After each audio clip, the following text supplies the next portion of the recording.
بسم اللہ الرحمن الرحیم۔ ایک روز قلعے کے ایک طرف کے دو دروازے کھلے اور رومی فوج رکے ہوئے سیلاب کی طرح بڑی ہی تیزی اور شدت سے باہر نکلی اور اس طرف کے مجاہدین پر حملہ بول دیا۔ جس سالار کو عمرو بن عاص رضی اللہ تعالیٰ عنہ نے اپنا پلان دیا تھا وہ شہر کے ایک پہلو میں تھا۔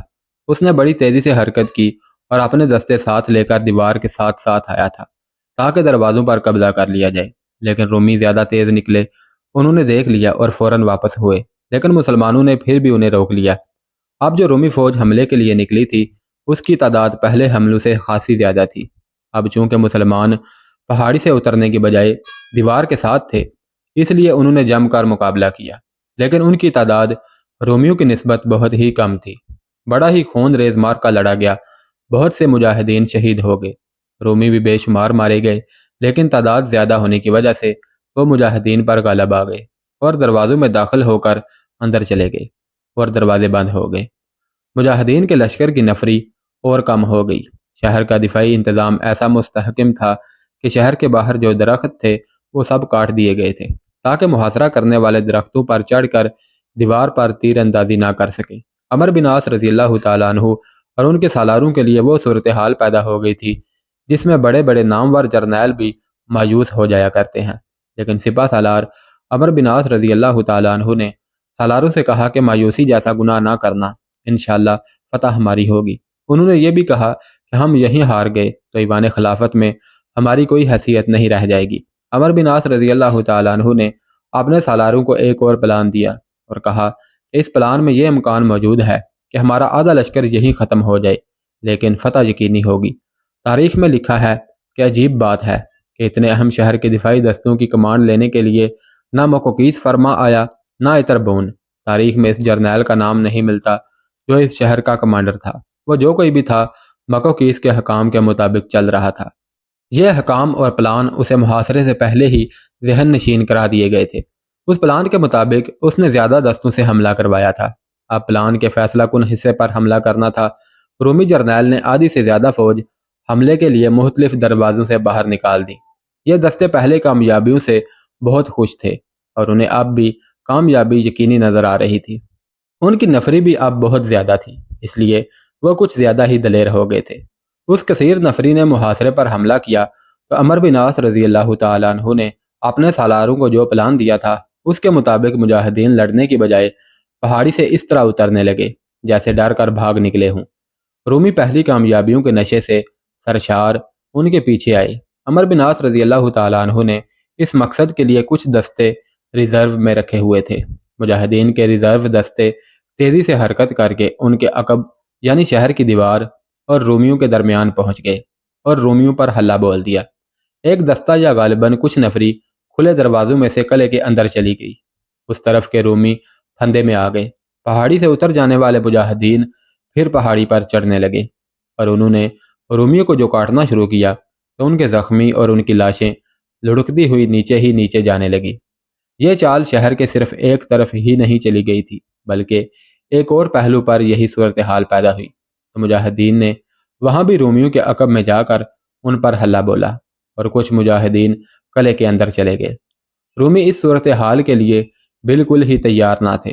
وہ تو پہلی کامیابیوں کو ذہن میں رکھے ہوئے اب بھی کامیابی کی ہی توقع لیے ہوئے تھے۔ اندر گئے ہوئے مجاہدین کو لڑائی تو لڑنی پڑی لیکن انہوں نے باقی دروازے بھی کھول دیے۔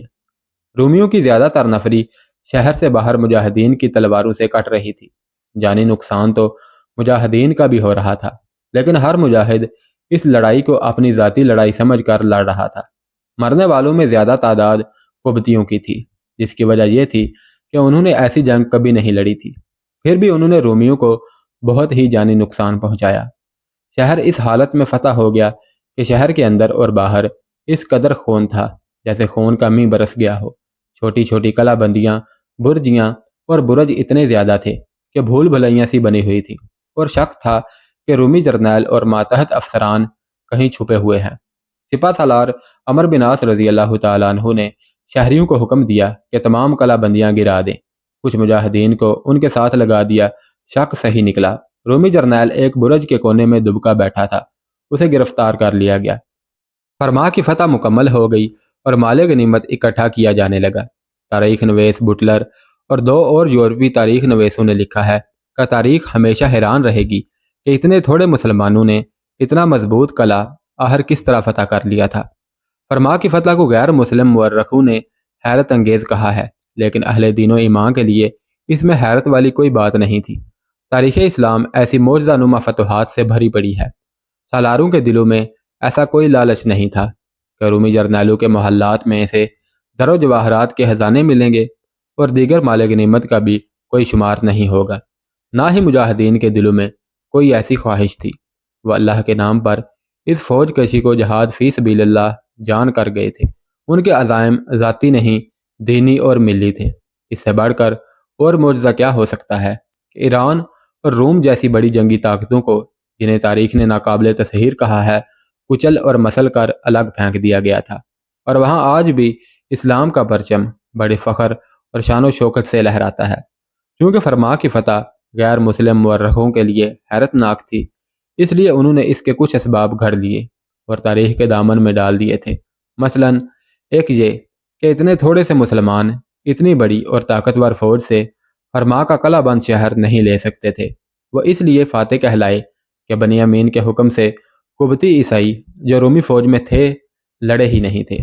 ان میں سے کچھ اپنی ہی فوج کے دشمن ہو گئے تھے اور قتل و غارت کی۔ دوسرا جواز یہ پیش کیا گیا کہ ہرکل کی سرکاری عیسائیت کا اسقف اعظم کیرس در پردہ ہرکل کے خلاف ہو گیا تھا اور اس نے بھی مسلمان سپہ سالار کے ساتھ ساز باز کر لی تھی۔ پھر یہ کہ تمام مصری بدو مسلمانوں کے ساتھ مل گئے تھے۔ غیر مسلم مورخوں کی لکھی ہوئی تاریخ آگے چل کر پڑھی جائیں تو یہ خود ہی اپنی من گھڑت باتوں کی تردید کرتے نظر آتے ہیں۔ اتنی سی بات درست ہے کہ بنیامین نے قبطی عیسائیوں کو یہ ہدایت پہنچا دی تھی کہ وہ جانوں کی بازی لگا کر نہ لڑیں، لیکن رومیوں کو یہ پتہ نہ چلنے دیں کہ وہ دل و جان سے اس لڑائی میں شامل نہیں۔ تاریخ میں یہ اعداد و شمار بھی ملتے ہیں کہ رومی فوج میں قبطی عیسائیوں کی تعداد بہت ہی تھوڑی تھی، جو اگر باغی ہو بھی جاتی تو اس سے رومیوں کو جنگی لحاظ سے کوئی نقصان نہ ہوتا۔ باقی رہی بات ہرکل کے اسقف اعظم کیرس کی، تو اس کی حقیقت یہ ہے کہ کیرس کا سپہ سالار عمر بن عاص رضی اللہ تعالیٰ عنہ کے ساتھ کوئی رابطہ ہوا ہی نہیں تھا۔ نہ ہی عمر بن عاص رضی اللہ تعالیٰ عنہ کو یہ توقع تھی کہ وہ کیرس کو اپنا ہمنوا اور مددگار بنا سکیں گے۔ کیرس اور ہرکل کے درمیان کوئی اور اختلاف ہو سکتا تھا، لیکن تاریخ گواہ ہے کہ جہاں تک مصر کے دفاع کا تعلق تھا، ہرکل اور کیرس ایک محاذ پر متحد اور متفق تھے۔ یہ صحیح ہے کہ بدو مسلمانوں کے ساتھ مل گئے تھے اور انہیں جس دانش مندی سے استعمال کیا گیا تھا وہ پچھلی قسط میں بیان ہو چکا ہے، لیکن جہاں تک لڑائی کا تعلق تھا، بدوؤں کو ٹھیک طرح لڑایا نہیں جا سکتا تھا، کیونکہ وہ جنگجو ہی صحیح ایک منظم لشکر اور منظم فوج میں جا کر لڑنے کا تجربہ نہیں رکھتے تھے۔ یہی وجہ تھی کہ بدوؤں کا جانی نقصان زیادہ ہوا تھا۔ یہ بھی صحیح ہے کہ رومی فوج میں زیادہ تعداد ان فوجیوں کی تھی جو شام سے شکست کھا کر بھاگے اور زخمی بھی ہوئے تھے۔ ان پر مسلمانوں کی جو دہشت تاری تھی وہ ابھی تک موجود تھی۔ مکوکیس نے نئی فوج تیار کی تھی، لیکن پرانے فوجیوں نے نئے فوج کے ذہن میں یہ حقیقت ڈال دی تھی کہ مسلمان کس طرح بے جگری سے لڑتے ہیں، جانیں قربان کر دیتے ہیں، پیچھے نہیں ہٹتے۔ پرانے فوجیوں نے نئے فوجیوں کو یہ بھی بتایا تھا کہ مسلمانوں کے لشکر کا ہر فرد لڑائی کو ذاتی لڑائی سمجھ کر لڑتا ہے۔ اس دہشت کے علاوہ رومی فوج مسلمانوں کے حسن سلوک سے بھی متاثر تھی، خصوصاً غیر فوجی عیسائی تو مسلمانوں کے کردار اور حسن سلوک سے بہت ہی متاثر تھے۔ وہ کہتے تھے کہ مسلمان ظالموں کی طرح لڑتے ہیں، لیکن فتح کے بعد مفتوحہ لوگوں کے لیے رحمت کے فرشتے بن جاتے ہیں۔ ان کا یہ کہنا غیر مسلم مورخوں کی لکھی ہوئی تاریخ میں بھی ملتا ہے کہ مسلمان صرف جسموں کو ہی فتح نہیں کیا کرتے تھے، بلکہ دلوں کو فتح کر لیتے اور مفتوحہ لوگوں کو اپنا گرویدہ بنا لیتے تھے۔ وجہ یہ کہ وہ نہ تو عورتوں اور کمزوروں پر ہاتھ اٹھاتے تھے، نہ لوٹ مار کرتے، نہ یہ کہ عورتوں پر ٹوٹ پڑتے۔ یہ کہنا صحیح نہیں کہ رومیوں میں قومی جذبہ اور وقار نہیں تھا، سب کچھ تھا، لیکن انہیں مارا تو شہنشاہیت نے مارا۔ جہاں ایک رومی لڑکی کا واقعہ سامنے آتا ہے جس سے اندازہ ہوتا ہے کہ رومیوں میں قومی جذبہ اور وقار کس قدر زیادہ موجود تھا۔ اس لڑکی کا نام نوشیبہ تھا اور وہ اس جرنیل کی بیٹی تھی جو فرما کی دفاعی رومی فوج کا کمانڈر تھا۔ تاریخ میں اس جرنیل کا نام نہیں ملتا۔ اس جرنیل کی اس بیٹی نے تاریخ کا وہ باب لکھ ڈالا تھا جو صرف اس تاریخ نویسوں کے یہاں ملتا ہے جنہوں نے کچھ پس منظر کے واقعات تفصیل سے لکھے ہیں۔ اس جرنیل کا تعلق ہرکل کے شاہی خاندان کے ساتھ تھا۔ نوشیبہ کی عمر اس وقت 22-23 سال تھی اور ابھی اس کی شادی نہیں ہوئی تھی۔ فوج کا ہی ایک جوان سال رومی عہدیدار تھا جس کے ساتھ نوشیبہ کی منگنی ہو چکی تھی۔ یہ عہدیدار بھی شاہی خاندان کا فرد تھا۔ یہ سب لوگ نوشیبہ کو نوشی کہتے تھے۔ ہم اس داستان کو کچھ دن پیچھے اس وقت پر لے جا رہے ہیں جب مسلمان فرما کے قلعے میں داخل ہو رہے تھے۔ قلعے کے باہر بھی اور اب قلعے کے اندر بھی خون ریز جنگ لڑی جا رہی تھی۔ یہ فرما کا فیصلہ کن مارکا تھا۔ نوشی کا جرنیل باپ اس وقت دیوار پر کھڑا یہ خون ریز مارکا دیکھ رہا تھا اور وہ یقیناً محسوس کر رہا ہوگا کہ مسلمان فرما فتح کر چکے ہیں اور اس کی فوج ہاری ہوئی لڑائی لڑ رہی ہے۔ لڑائی کی صورتحال یہ تھی کہ رومی قلعہ کے دفاع کے لیے نہیں بلکہ اپنی اپنی جان کے دفاع کے لیے لڑ رہے تھے۔ وہ بری طرح کٹ رہے تھے۔ جرنیل نے دیوار سے پہلے تو باہر دیکھا، پھر اندر کی طرف دیکھنے لگا۔ اس کا ایک ماتحت اس کے پاس آ کھڑا ہوا اور جرنیل سے کہا کہ بہتر یہ ہے کہ مسلمانوں کو اندر آنے دیا جائے اور اپنی فوج باہر رہے اور پھر مسلمانوں پر حملہ کر کے انہیں ختم کر دیا جائے۔ وہ کہتا تھا کہ مسلمانوں کی تعداد بہت تھوڑی ہے اور ان پر قابو پانا ایسا مشکل نہیں جسے ہم ناممکن کہیں۔ میں شام سے آیا ہوں، رومی جرنیل نے ہاری ہوئی مسکراہٹ سے کہا۔ میں نے ان مسلمانوں کو لڑتے دیکھا ہے اور لڑا بھی ہوں۔ تم انہیں کم تعداد والے کہہ رہے ہو، یہی کم تعداد ان کی اصل طاقت ہے۔ کیا تم اس صورتحال میں اپنی فوج کو اپنے حکم کا پابند کر سکتے ہو؟ کیا تم دیکھ نہیں رہے کہ ہمارے فوجی جان بچانے کے لیے لڑ رہے ہیں لیکن بھاگنے کے راستے بھی دیکھ رہے ہیں، بدو غداری کر گئے ہیں؟ تو پھر ہمارے لیے کیا حکم ہے؟ ماتحت عہدیدار نے پوچھا۔ میری طرف سے تمہیں اجازت ہے، جرنیل نے کہا۔ لڑنا چاہتے ہو تو لڑو، بھاگنا ہے تو بھاگ جاؤ، مجھے ایسا بزدل بھی نہ سمجھیں۔ ماتحت نے کہا، آپ نے کہہ دیا ہے کہ بھاگنا ہے تو بھاگو، تو کیا میں بھاگ اٹھوں گا؟ آخر دم تک آپ کا ساتھ نہیں چھوڑوں گا۔ اس ماتحت نے شہر کے اندر کا منظر دیکھا تو وہیں کھڑے کھڑے اپنے قریبی سپاہیوں کو للکار کر کہا کہ مسلمان اندر آ گئے ہیں اور یہیں سے منہ اندر کی طرف کر لو اور مسلمانوں کو تیروں کا نشانہ بناؤ۔ جس رومی سپاہی نے بھی یہ حکم سنا وہ گھوم کر شہر کے اندر مسلمانوں پر تیر برسانے لگا۔ شہر میں بھگدڑ مچ گئی تھی، لوگ گھروں سے نکل نکل کر بھاگ رہے تھے اور فوجی لڑ رہے تھے اور کچھ شہریوں میں مل کر بھاگ رہے تھے۔ مسلمان اعلان کر رہے تھے کہ کوئی شہری گھر چھوڑ کر نہ بھاگے، گھروں میں رہو، کوئی مسلمان کسی گھر میں داخل نہیں ہوگا، نہ لوٹ مار ہوگی، نہ کسی عورت پر ہاتھ اٹھایا جائے گا۔ یہ بدبخت مسلمان ہمارے لوگوں کو دھوکہ دے رہے ہیں، ماتحت جرنیل نے کہا۔ یہ جانتے ہیں کہ بھاگنے والے لوگ سونا چاندی اور رقم اپنے ساتھ لے جا رہے ہیں، ان کی نظر انہی چیزوں پر ہے، دھوکہ نہیں دے رہے، جرنیل نے کہا۔ یہی ان مسلمانوں میں خوبی ہے، مفتوحہ شہر میں کسی گھر میں داخل نہیں ہوتے، کسی عورت پر ہاتھ نہیں اٹھاتے۔ یہی خوبی ہماری فوج میں بھی ہوتی تو نہ یہ شام سے بھاگتے، نہ آج اتنا مضبوط قلعہ بند شہر ان کے حوالے کر دیتے۔ ہمارے فوجی تو اپنے ہی لوگوں کے گھروں میں گھس کر لوٹ مار شروع کر دیتے ہیں۔ اتنے میں مجاہدین دیوار پر آ گئے اور ان تیر اندازوں پر ٹوٹ پڑے جو نیچے شہر کے اندر مجاہدین پر تیر چلا رہے تھے۔ جرنیل ایک طرف کو بھاگ اٹھا، اس کا لباس اس کی بڑے واضح پہچان تھی کہ یہ شخص جرنیل ہے۔ اسے توقع نہیں تھی کہ وہ زندہ دیوار سے اتر جائے گا، اور اگر زندہ اتر بھی گیا تو مسلمانوں کے قیدی کی حیثیت سے اترے گا۔ لیکن دیوار پر جو اس کے سپاہیوں میں ہڑبونگ اور افراتفری پیدا ہو گئی تھی، اس سے اس نے یہ فائدہ اٹھایا کہ جھکا جھکا چلتا دیوار سے اتر ہی گیا۔ نیچے بھی وہی خون ریزی کا اور بھاگ دوڑ کا عالم تھا۔ جرنیل کو اپنا آپ بچانا مشکل نظر آ رہا تھا، لیکن اس کی خوش قسمتی یہ تھی کہ قریب ہی ایک گلی تھی جس میں وہ چلا گیا اور پہلے ہی مکان کے دروازے پر ہاتھ رکھا۔ دروازہ اندر سے بند تھا۔ اس نے بڑی زور سے دستک دی لیکن دروازہ نہ کھلا۔ گھر والوں کو یہ خوف آیا ہوگا کہ یہ مسلمان ہیں جو اندر آ کر ان کے ساتھ وہی سلوک کریں گے جو فاتحین مفتوحہ لوگوں کے ساتھ کیا کرتے ہیں۔ جرنیل نے اپنا نام لے کر کہا، دروازہ فوراً کھولو۔ دروازہ ذرا سا کھلا جس میں سے جرنیل کو ایک آنکھ نظر آئی۔ جرنیل نے دروازے کو زور سے دھکیلا اور اندر چلا گیا۔ وہ ایک آدمی تھا جس نے ایک کواڑ ذرا سا کھول کر باہر جھانکا تھا۔ دروازہ فوراً بند ہو گیا۔ اس آدمی نے اپنے جرنیل کو پہچان لیا اور پوچھا کہ لڑائی کی صورتحال کیا ہے۔